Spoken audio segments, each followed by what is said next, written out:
So they might just look at, or they might have really good measuring and reporting capabilities, but they don't have the skills or resources to take this data inside and put it into action, right? So instead, they just sit on a monthly or quarterly meeting, and they're like, a number.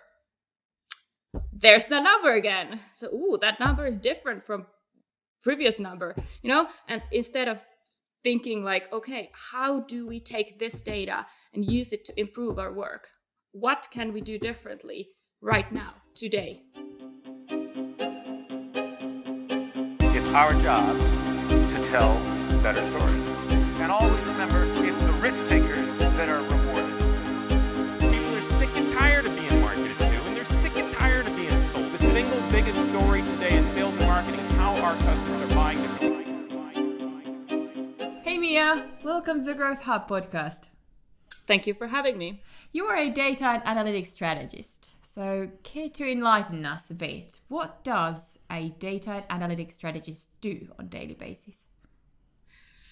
Well, I think that what we do in essence is that we help our customers solve all kinds of data and analytics related mysteries. I would say that in the big picture, I educate, consult, and coach companies on what type of data they should use and what can they use.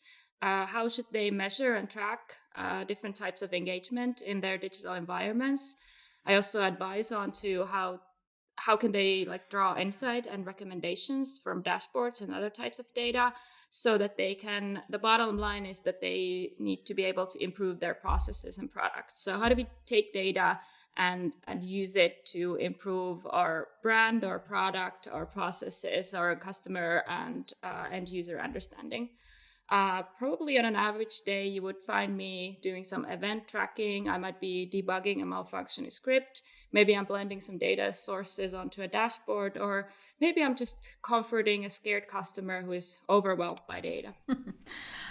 Some of those things you mentioned in there, I have absolutely no clue how to do, so I'm really glad you're here. Talking a bit more generally, what do you think are the main data and analytics challenges that organizations are facing right now? Well, I think if you look at the kind of data lifecycle as a whole, the main issues have to do with the beginning and the end. So in the beginning, it's about obtaining data, and in the end, it's about the data utilization. So sort of like the opposite ends of the spectrum. Of course, we have issues in every single one of these stages, but these two are maybe the most timely and the ones that we always keep running to. So with the obtaining of the data, we are definitely seeing changes in policies and in products. So we are getting less and less data. Things like GDPR and other privacy regulations means, and also the things that tech companies are doing as a way to respond to these regulations. It means that we are seeing less and less third-party cookies, and we are otherwise having less data by proxy. So this means that we have to figure out new ways to obtain data and to understand our customers and understand how they engage with our digital products. So things like server-side tracking, progressive profiling, feedback and surveys, forms, etc. And many of these they're new to companies, they're new to marketers, they're new to all of us. So we are all in a learning curve. And for a lot of time, this uncertainty means uneasiness. So we used to be able to do a lot of things, and now we're not able to do those things anymore. And we don't know if these new things work as well as the old things. So there's this testing environment, and a lot of people are just not accustomed to it. So it makes things a little bit uneasy. And then from the end side, I would say that the usage of data. So a lot of companies lack the ability or resources to actually transform their data insight into usable action. So they might just look at, or they might have really good measuring and reporting capabilities, but they don't have the skills or resources to take this data insight and put it into action, right? So instead, they just sit on a monthly or quarterly meeting, and they're like, a number. There's the number again. So, that number is different from previous number, and instead of thinking like, okay, how do we take this data and use it to improve our work? What can we do differently right now, today? I'm glad you just mentioned the lack of data skills in companies, and obviously that's not only a company problem, but marketers are also sometimes lacking those skills. I know I could definitely improve my data capabilities in a way. But what do you think are the data skills that companies should at least the minimum have, and should every company have maybe like a full day data scientist, or should certain people like us marketers develop certain skills? So what do you see is kind of this is what they should at least be having in terms of their skills? Absolutely, yes and yes. So yes to hiring data skilled people, and yes to improving data skills all around. I definitely would say that data literacy and a certain level of tech competencies and analytics competencies, the ability to read visual data and make recommendations based on it, is something that it's really a must-have with everyone who is working with digital products nowadays. So marketers should have at least like a basic level of knowledge with these things, and then the more you increase your competence, the more competitive advantage you gain. And this, like turning it around, means that if you're not in this level, it means that you are losing your competitive advantage, right? So you're like falling behind. And I definitely think that beyond like taking individual responsibility and sort of stressing about if you know enough, this is also something that like companies and employers and like the C-level should take responsibility of, so that they can really allocate resources to learning and really lead by example and drive their learning curve, and really make it known that data literacy and the ability to use data is something that we all must be able to do. One thing that I would really recommend to everyone is a data skills map. So this would have like the levels from basic, intermediate, and advanced skills based on different roles or different functions. And this would help people estimate their own skill levels so that they can mirror themselves to their peers, or to like, what is my level? So where am I heading next?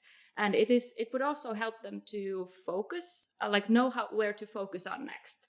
So not everyone no one needs to know everything, right? So for example, if you're a content marketer, you don't need to know the ins and outs of data integration, but you definitely should be quite versed in engagement metrics, and you should be at least interested in behavior modeling.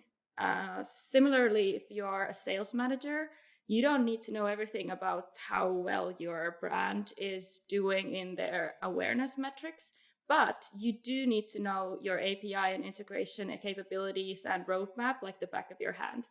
So it is really about your own role and your own function, and what kind of data competencies do you need to have within that.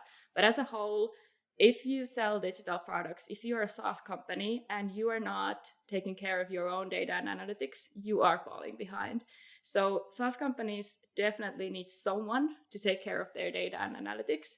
So whether it's internal or external role, or if it could be anyone from a marketing strategist to a technical web analytics consultant, but there needs to be ownership from your data well-being, your analytics well-being, your measurement strategy, your planning.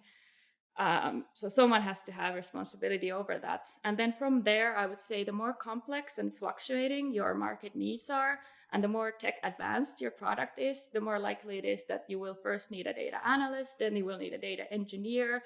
You might even go to data warehouse engineers or machine learning experts. So the more you learn, the more you will need to learn more. Yeah. So, and then there are a lot of different things that companies need to focus on and take care of, and no one can know everything, right? So it's becoming more and more important that you have a good network of people who also know about complex data integrations, data management. So it might be a senior advisor or a freelancer, or just someone that you can really reach out for help. And I think this might be something that a lot of companies that are very used to leaning in on their internal skills are not very accustomed to. But working as an agency, you notice quite quickly that even senior consultants have senior consultants that they call, because no one can know everything, and we don't pretend to know everything. We have our own specified skill sets, and it's one of the major skills that you can have is to understand the limits of your own knowledge, and then how to find people that know things that you don't, right? So when you have this data skill mapping, you can see where your team and company blind spots are. And then you'll know, okay, this we can do internally, this we can do externally. For this specific thing, I don't know who could know this. So I need to allocate resources to find someone who helps me with this. And, I am someone's call, but I have someone to call. So that's one of the major things, that you really understand the whole data ecosystem enough to know what you don't know, and enough that you can find people who know the things that you don't know. That was a really good response. And I know that you are my go-to person. You are my call with all the data and analytics stuff. I've got next question is that most of the organizations, they do collect loads of data, but actually only a fraction utilizes that data to support their growth. And my assumption is that a lot of marketers are overwhelmed by data and don't know actually how to draw conclusions from it, for myself as being one of them sometimes. So my question to you is that how would you go about helping a customer who has data but doesn't know or have any idea how to use that? Okay, so let's take a situation where you would have like a report. You already have your goals, you have your KPIs, and then you would have this information. This is a scenario where also your data is it's in place, it's correct. You have everything, now you just need to utilize it, and you don't know how to, right? So let's assume that you have noticed that after engaging enough with your company newsletter, and MQL is getting more scores, and it's becoming an SQL, right? So after downloading specific things and then spending enough time engaging with your newsletter, they are slowly becoming an SQL. But your problem is that if you separate your KPIs between first newsletter opens, second, third, fourth, and the fourth one is like the golden egg from the goose in this allegory. Data goose. Data goose. Perfect. Yes. Yes. But then you notice that your first email open rate is like 85%, and your second email open rate is like 35%. So this becomes your hindering KPI. It's the KPI that blocks you from growth. So this would be the first KPI that we look at together, and we think, okay, what kind of things can we do to improve this metric? What kind of things can we try to do to improve this metric? And then once you have all your data set up, you can try a bunch of different things. You can think about, does the first newsletter drive us enough value? Is the content engaging? Is there something we're missing? Are we not opening strong? Are we not? Is the subject line of the second newsletter somehow faulty? Like, you can have so many hypotheses. Just said hypothesis, like a thesis, hypothesis. You can have so many hypotheses. That's a really hard word. It's a difficult word. Isn't it? Yeah. And then you would assign each of this some kind of metric or some kind of notation that you can follow them. So when you come back to these campaigns, you can see what kind of things made a positive impact to the second KPI. Once you get the second newsletter KPI. So once you get that up, then you can continue to do that, and then you can jump to your next blocking KPI. Or maybe you have something that's working really well. We can think, okay, what are we doing here that we could replicate elsewhere? So this would be a way to. So it's not even enough to just write things down on a PowerPoint and say, we need to have better value, propositions. Like that's That's an actionable insight, but that's not an action. An action would be, Seija, next time, write us a copy that highlights this, and that, and then you do it. That is the action that you take from the data. So it has to go all the way to actually doing things. Another thing that I would say is like, it's very common that companies don't look at their reporting, or there are some things that they just consider as blind spots because they are saying like, oh, like we don't use that section because the data is broken, or that's not reliable data, or it's not set up well, or it's not up to date. So we just don't use that part. We can't report this, we can't report that, we can't calculate the return of investment, we can't do this and that because we don't have a reliable data. And they just live with that. They are just like, that is their normal. Like there are just some things that we cannot do. And that's not true. Like I would say to all of them, like if the data is broken, if you don't trust the data, if the data is updated, let's fix it. If the data intake is faulty, let's fix that. If the metrics are out of date, let's update them. There is nothing that we have to just accept. Oh, it's broken. Oh, rest in peace, data. No, let's fix what is broken, and then we can start reporting. In terms of the data reliability, if a company has that situation that you've just described, the data is broken for whatever the reason that you just gave, is there something that either marketers or something that they can do in the company themselves to start fixing that? Is there something that every company should be doing to just make sure that their data is reliable and things are not broken and so forth? Or is the answer always like, well, get somebody to do it for you? Like, can we give some kind of advice for anybody who might be listening right now that we actually need to do something about our broken data? Yeah, absolutely. I think that there are two ways to look at it. Your data can be broken from the point of like a technical point of view. So you might have some difficulties with your scripts, with your cookies, with your there might be some duplicates in the tags and these kind of things. I would probably leave to someone who is interested in working with these. But then the second equally important part is that all companies should have shared definitions of what each metric means.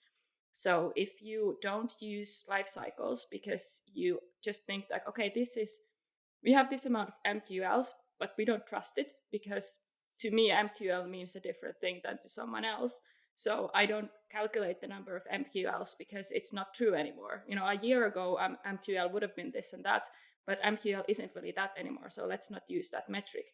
Instead, what you should do is redefine that MQL. And that is something that you can do, like not by yourself, but in your company. But you have to have a shared understanding of what is a lead, what is a deal, what is a conversion, what is valuable to us. And if you have things like conversion points, everyone should know what it means. Like if the paid advertising person is driving leads to a conversion point that they think is valuable, but then a salesperson thinks that another conversion point, like another form fill, is valuable, then of course there's a mismatch in the reporting and no one is happy because they're not speaking of the same conversions. They are not holding the same things equally important. So this is something that everyone can and should do within their own company, and no one can really come from outside and tell you what are your main drivers, what are your most important things with your customer. We can help, like external consultants can help in the technical setup, but you know the best what is the most valuable thing to you from a strategy perspective. So that's definitely something like that I would do like inside a company, and then reach out to someone to help with like, okay, how do we technically then implement these changes? Okay, so if you think about inside the company, who would you actually get involved to get the kind of the correct conversion points and setup done? Who would be the people that you would have to engage in this process, in your opinion? You mean like the technical setup or just the conversation about what are our important? The conversation, because when you do the defining of the conversion points or conversions. Yeah. Well, I would definitely, if I think of a SaaS company, I love these sales, like sales development representatives, or the first contact people who make the initial context to prospects. I think they have amazing knowledge of what users find important or what customers are asking. So I would definitely involve a bunch of them, and then just salespeople in general, marketing strategists, content marketer, paid acquisition people, product developers, any C-level person who has insights or like wants to know and be able to tell what kind of things are important for the customer retention. So what kind of customers do we want and we want to attract? So product marketers, brand people, anyone who works with the product or the customers, sales, marketing. I probably forgot something. Invite them. So it's in other words, it's like the entire organizations matter, or kind of defining those and understanding. And this is actually something that us marketers would have to kind of realize, that it's just not kind of our own little silo that we work in. It's like everyone, we need to be involved in the marketing process, because otherwise we will not get the right conversion points and pretty much don't know what we're measuring, or kind of having just those vanity metrics that we follow. Absolutely. And I think that there are different ways to think about this. Like sometimes you see these companies where the marketing team is very much like in their own corner and defending their own thing, and sales is doing that, and developers are doing that, and products, engagement people are doing this. And then there are companies where everyone realizes that everything is the same. We are all like, marketing is everything, the product is everything, sales is everything, engagement is everything. So we all just our day-to-day work is different from each other, but our goals are the same, or insights are the same. We can learn from each other. And when someone understands something really vital about a customer, we should all know that.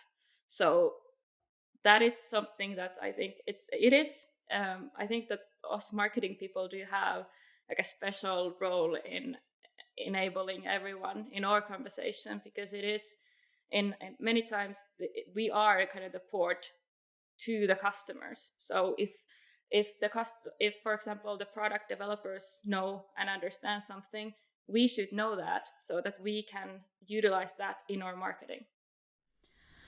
Amen. Okay, let's move on to a very specific hot topic in data and analytics at the moment. The famous or infamous, depending on who you ask, GA4. So we've obviously chatted about this with you earlier, and then you mentioned that GA4 is often seen as maybe even the unnecessary evil, and even you thought so initially. You have since then changed your mind. Can you tell us why? Well, I think honestly, like when you are used to something and then it changes, your first reaction is, no, it worked, don't touch it. So then you get angry because, something that works, you should never change it. So this was my first reaction too. I'm not perfect. Because I was really used to Google Analytics Universal. So GA4 is different. So it took me a while to understand it and then learn how to work with it, and ultimately really start to appreciate it. I think GA4 is kind of like a strong, smelly cheese. Like first, you think it stinks, but once you get the hang of it, you start to really love it. Awesome. So what is so great and not so great about GA4? Well, I think my favorite thing about it is that in general, it drives us to focus on quality metrics. I've often talked about the importance of focusing on these quality metrics instead of quantity metrics. So let's not only look at how many people visit a site, regardless of if they found it accidentally or if they meant to click something else, or how many times a page was loaded, but let's instead focus on these high quality users and the potential high quality customers. So thinking about how much time did our visitors really spend engaging with a specific type of content, or what actions did they make after consuming a specific type of content or after seeing a specific piece. Because at the end of the day, what everything in your website is there to invoke a reaction, right? So let's measure the reactions. And with GA4, the whole logic is event-based. So it is focused on actions of users instead of just page loads. There's also one new dimension called engaged sessions. And it's really a dimension focusing on this exactly. So it's high quality sessions. So how many times did a user come to the page and do something that is sort of worthwhile to us, marking it as a high value session. So I think that's exactly the type of thing that we should be measuring. Another pro that I would give, just because I really like it, is that it really allows us for a much better unification of our data streams.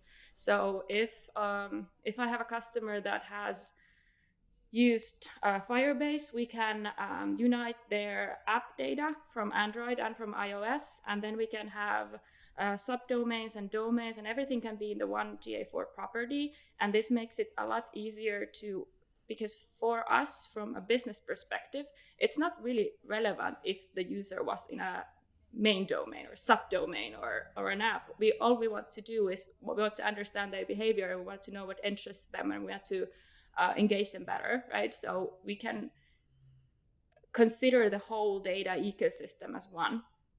And this is something that we can do now because GA4 allows us for these unique session IDs. So it's completely anonymous. It's just something that they assign that makes it easier for us to track the user journeys. But at the same time, it is denying the IP collection by proxy, which is something that we didn't used to have in Google Analytics Universal. Like we would have to do an extra step to make sure that we are hiding the IP addresses. Now they're hidden by proxy, so it's a little bit more privacy friendly. On the downside, I do have to admit that yes, the UI can feel a little complex. I admit that.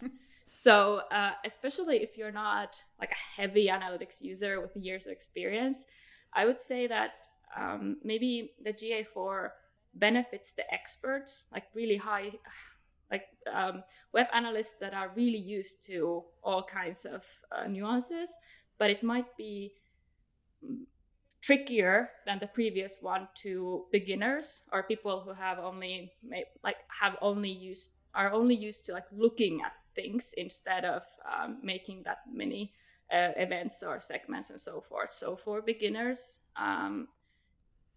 GA4 might be a difficult place to start.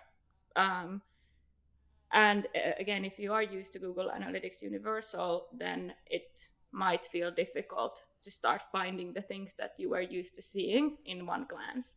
And for this, we have, for some customers, what we have decided to do is that I'll just pull the data. Like we use GA4 as the data source. It is an excellent data source. So we use that as a data source, and then we pull the information someplace else, usually Data Studio, but it can be any reporting place that the customer has or wants to have. And then we can continue, like they can continue to consume the data exactly as they wish. So, if someone is really adamant, but like, I always had the bar chart here and the donut chart there, then I will take it to Data Studio. I will put the bar chart here and the donut chart there, and you can carry on as if nothing had changed. Great. So how should we be approaching this GA4 switch? What do you think? How do you think it will affect our work, and how should we head on face it? Well, I think that we would all probably agree that analytics platforms and tag manager containers need a little bit of spring cleaning every now and then. And we can also agree that a lot of times when we are really emphasizing growth and speedy actions, we kind of forget to do that, right? So I would take this as an excellent opportunity to audit and realign your analytics and your measurement strategies. So make sure that everything is still up to date, because from a technical perspective, when we migrate to GA4, we have to recreate tags in Google Tag Manager. If you didn't understand any of these words, this is the moment where you have to consider hiring a consultant. But if you did understand, then let's carry on. So it's a good time to evaluate and validate that your event measurement is still up to date. Because things in the SaaS field do change really fast, right? So maybe a year ago, you had a company-wide goal that you wanted to have as many freemium registrations as possible. And now you have changed to wanting to have as many demo requests as possible. But this might be one of the things where the data is sort of broken because maybe it's not reflecting in your lifecycle assessment. So the MQLs are still freemium registrators versus, the demo requesters, and that's why you're not using the data. So let's update the MQL definition to this demo request. Let's do the same for the GA4 so that we know the conversions that we want to lead or add to are now the demo requests instead of the freemium registrations. That kind of things are often if no one takes the time to stop and reevaluate things, these kind of things are lost and they might be broken until we update them. Or maybe you have a new subdomain and you notice that it's not collecting any data yet because you were so excited when you put it up that you forgot to put a tag container in it. Very normal. A lot of things happen like this, that someone forgets the data because everyone is so excited about just doing things moving forward. Or you might be in the 0.01% of customers that have all of their data and analytics things perfectly in shape. Congratulations to you. Please talk to me. I want to hear your secrets. And but if you are there, then I would, from a technical perspective, I really recommend just reading up on the documentation about the migration of GA4 through Tag Manager. Again, if this sentence made you almost fall asleep, then instead talk to an expert. A lot of people are super happy to help you. As for thinking about how it will affect the work of a day-to-day marketer, maybe the biggest change would be in the UI. So you would have to learn a little bit about the new UI. It's not impossible, but relearn Google Analytics a little bit, see where your the basic charts that you use or the basic tables, where are they, how do they work? And then probably you will gain some interest in a dashboard like Data Studio in case you fall out of patience and you used to be able to have this filter here and then you looked at this there. So maybe you can ask a web analyst friend to create you a Data Studio report where you can see the same things with the same filters. But besides this, the bones remain the same. We track acquisition and behavioral data from websites and applications. That is what we did, and that is still what we do. So, yeah, could you? Yeah, I want to clarify something. So you just mentioned that, they will. So if a marketer, what we can do is we can either learn the new user interface of GA4 or start working in an analytics dashboard like Data Studio. Is it really an or question? Is it really the case that as a marketer, I don't really need to figure out GA4 and the user interface there, and I can just forget that and we can just move our data to Data Studio? Is it really that straightforward? Okay, what I meant was you will have to spend some time, or what I was trying to say was that you have to spend some time learning the new UI and finding out where things are that you want to see specific. And then you will probably want to start looking at a data reporting product like Data Studio. There are a lot of things that you can do in GA4 that require quite a bit of maybe technical expertise, but the things that we can do are super cool. One of the things we did it in Google Analytics Universal, we had this thing where you can look at what was the first page that a user went to and where did they go after that and then after that. In GA4, you can do it the other way around, which is actually the thing that you care about, right? So you can look at the last page or the last page of interest to you. So let's say a contact page. So what did they do before that? Before they went to the contact page, what did they do before that? And this is the funnel that actually interests us, right? Or you could do audience segmentation based on really like distinct rules. So we could have something like people who registered to use an app but haven't yet done the thing that to us means that they are a meaningful user. So they haven't started to use a specific feature, for example. We can create an audience based on that, and then we can remarket to them in Google platforms. So there are things like these that we can do, but if I'm thinking it from a perspective of like your average marketer, I wouldn't expect you to learn how to do these things. I would expect you to be curious enough to learn what kind of things can you do there, and then know like what kind of things you would be able to apply in your work. And then you call your consultant friend who is technically savvy, and then you ask them to do these things for you. So I think that would be like the GA4 opens a lot of opportunities for us, but it's not really realistic to have everyone spend their time on becoming a GA4 Pro, but to understand the opportunities that it does provide to you, or understand how the changed logic into an action or event-based tracking, what does it mean to you? How can you make use of that? And then when you have this user case or this scenario, then when you formulate it to a research question, then you can push that forward to your data savvy friend. Can we do some myth busting now? So are there any myths or misconceptions circulating about GA4? And if there are, would you like to debunk some of them? Now's your chance to do it. Oh yes, I'm really happy that you asked this question.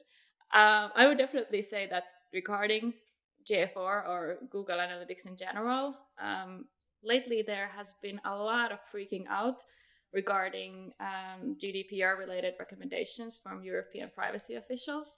And this has led to a lot of people assuming that Google Analytics is now illegal in general. So use Google Analytics, go to jail, right? So rather than, so this is I will absolutely now. We need a Google myth. Analytics prison. Yes, GA absolutely. Prison. Have you seen any of your friends who use Google Analytics? No, because they're all now in Google Analytics prison. Horrible. But don't worry about it, they're being served cookies. Yeah, so since many assume that Google Analytics is now illegal in general, in order to avoid the Google Analytics prison, they will just not update to GA4 and either change their web analytics provider or drop web analytics as a whole. Like that is their kind of scared reaction. Like let's just stop. There are, if for one reason or another, Google Analytics is a complete no-no to you, I would definitely say that there are, or I would speak on behalf of really good privacy first or first party tracking options that have European hosting, such as Matomo, Pivot Pro, or Plausible. But the specific problems that are being addressed right now, there are already ways that we can resolve them, such as server-side tracking. And I would also remind people that, or I would say that a lot of companies have really extensive Google ecosystems or ecosystem dependencies already. So if you have Google Cloud, you have Google Ads, you have Google Dynamic Audiences, you have all kinds of Google products. If you just, stop using Google Analytics as your web analytics provider and move on to something else, you might break some of your ecosystem dependencies and actually lose a lot of data, lose a lot of marketing possibilities. So I wouldn't be too hasty in jumping into another provider before kind of reviewing what kind of options you have and what is your need for the change. But I would also say that the specific issues around Google Analytics that we have right now, it is October 22. So this, if you're listening a year from now, you're probably gonna laugh your ass off once I tell you like my suggestions on what I think will happen, because I'm probably wrong, but let's see. So right now we are talking about the GDPR realm is talking about like these risks for potential leaks of private user data to the US. So European users' data might be leaking or private data might be leaking to the US based on this contract called Privacy Shield. And that contract is being modified as we speak. So there is a unified interest in resolving this issue. And everyone is doing a lot of different things. We are having lobbyists in the technological business and in the parliament and in all kinds of conversations. We could be gaining European hosting, resolving one issue. We could have the GDPR regulations drop some of the most strict definitions for private data. Like right now, they are considering things like your mobile or your device type as private data. And maybe I'm just like a lenient person, but for me, you can have it, like I'll let you know what, like if I'm using a mobile phone or a desktop, like I don't, maybe we should have some leniency in that, just say. Or there's a bunch of other things that we might get to resolve these issues. And that way we could be continuing to use Google Analytics. It is by far the most popular web analytics platform in the world and in Europe. So there is no way that anyone is just gonna let it go. And as a whole, we would just have to stop using Google Analytics. So what I'm saying is, of course, you are good to be concerned and you're good to read up on privacy. But I would just, my recommendation, not a legal advice, not to be used in court. Anything I say or do may not be used in court against me. But I would just say that don't hop away from Google Analytics, or definitely don't abandon web analytics in general before you consider your options. And there are a lot of them. There's a lot of different things, different options, different ways of looking at this thing, or having different kind of platforms you can use, different kind of tracking you can use. There's a lot of people who are really happy to recommend the most suitable solution on a case-to-case basis. And hey, if you are a SaaS company and based after me scaring you off or not, like if you're still here after I have scared you with the Google Analytics prison and you still want to do a GA4 migration, it's actually going to be me who would be doing it. So if you want a GA4 migration, you can find this thing in our website where you can order one. You can use the campaign code cheese, and I'll give you like a 10% off. Just say Mia sent you. Just put that in the contact form, and you have to do it either by the end of 2022 or before my boss finds out about this. So be quick. So after that shameless plug, let's move on to the second hot topic that already got a favorable mention in a way: cookies. So cookie policies or cookies policies are evolving quite a lot in favor of user privacy, as we've already kind of discussed, and that will again obviously affect what we can measure. Now, what kind of changes should we be expecting in the world of cookies? Not talking about the one that you can buy in a shop, but actual data cookies, and how will it change the work we do? Yeah, things have already changed a lot, haven't they? Yeah. And they will continue to do so. I'm not gonna lie, we're gonna need completely new solutions after the third-party cookies take their final journey into the night. Rest in peace. I have already mentioned some of the actions. So things like product registrations, anonymous first-party tracking, progressive profiling, single sign-ons or SSOs. That's the thing where you log in somewhere and like using your Gmail or your Facebook profile. That would be an SSO. In case like someone talks about it, now you know. Or like, oh, does it have an SSO? You're gonna sound really tech savvy.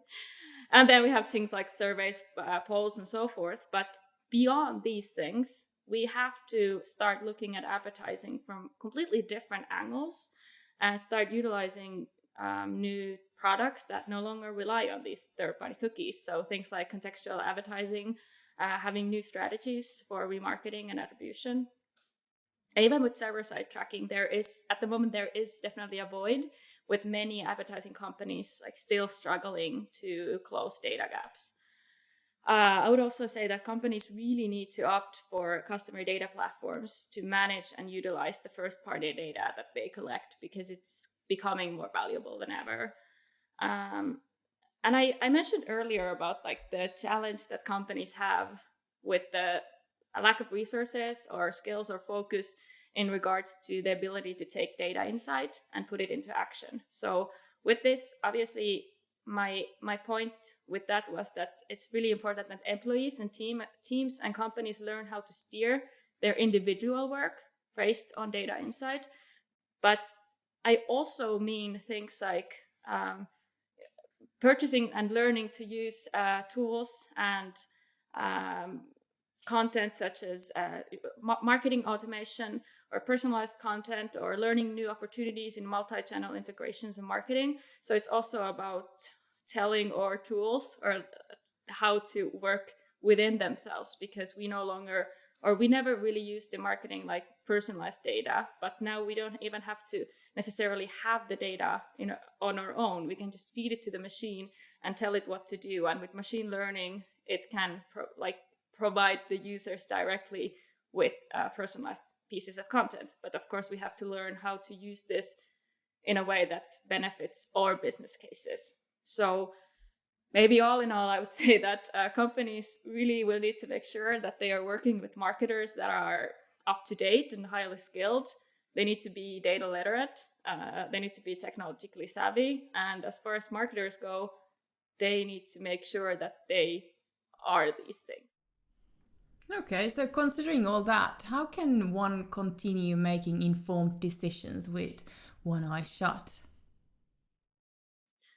Well, I think if I close one eye, I still see quite as well. It would just take some getting used to, and I would have to learn to look at things from a really, like a little bit more different angle. But then when you lose one sight, you also, like other sizes get heightened. So with this awkward analogy, I would say that, we lose some things. Yeah, so we have to start making better use of what we have. And we also have to start looking at other ways to make up for what we lost and to be even better than before. Before we move on to our final Fast Five, is there something that you would like to say about data and analytics that we didn't ask you? This is your chance. Fair enough. Maybe like the one thing that I feel like it's good to always remember is that the world of data and analytics changes really fast. The world of marketing changes fast as well, and the world changes fast as well. But this is one realm where even if you knew something, 6 months ago, it might be outdated information. If you were used to doing something a certain way a year ago, that might not work today, let alone, 2 years ago, 5 years ago. So you have to either, keep up with everything and always be learning, or then you have to make sure that you have someone who is interested in learning, are very knowledgeable, and then you have to give them resources to keep learning. But then there's also like a bright side to this, because since everything is like going on so fast, it means that it's never too late to start learning. So if you didn't know anything like 5 years ago, that doesn't really matter today, because even the things that I knew 5 years ago, I can't use much of that. I've had to learn new things along the way. So we are all in a learning curve all the time. And I think with like analytics communities and data communities, there's so much eagerness to help one another. So we have a lot of forums, we have a lot of networks, a lot of documentation. Like it's not like, obviously you have to put the work in, but if you want to learn, you definitely can. And this is a really good time to start learning. I will probably say that forever, but this really is a really good time to start learning. Like, it is not too late, it is not too early. So if you think that you have fallen behind with the analytics wheel, just hop back on. Things are different than they were like 5 years ago. You can just join in. Let's learn together. All right, shall we just move to the last bit, which is the Fast Five? questions. So before we let you go, we'll ask you 5 short questions and we'll kind of expect to get short answers, whatever comes to your mind. Are you ready? Okay. Yeah. What book or books are you currently reading? This is an author that I wrote his name down because I wasn't sure if I would remember it. So it's Seth Stevens-Davidovich. The book is called Everybody Lies.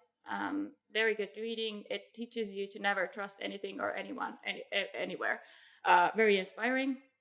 Also, I would quickly plug any kind of self-help book to help you fall asleep. Set the snooze timer, because there is nothing better than falling asleep as someone calmly repeats to you that you are good enough. Okay. A SaaS company you love and why? I will have to say Supermetrics, because they literally make my life easier every day. And I think that is truly the bottom line. What is your favorite place to read about growth? I do this exercise that I recommend to everyone, where you read just piece of news, a piece of foreign politics, or a piece about anything that happens abroad, be it market, culture, finance, and think about how does this specific thing affect the life of my company and the life of my end customers.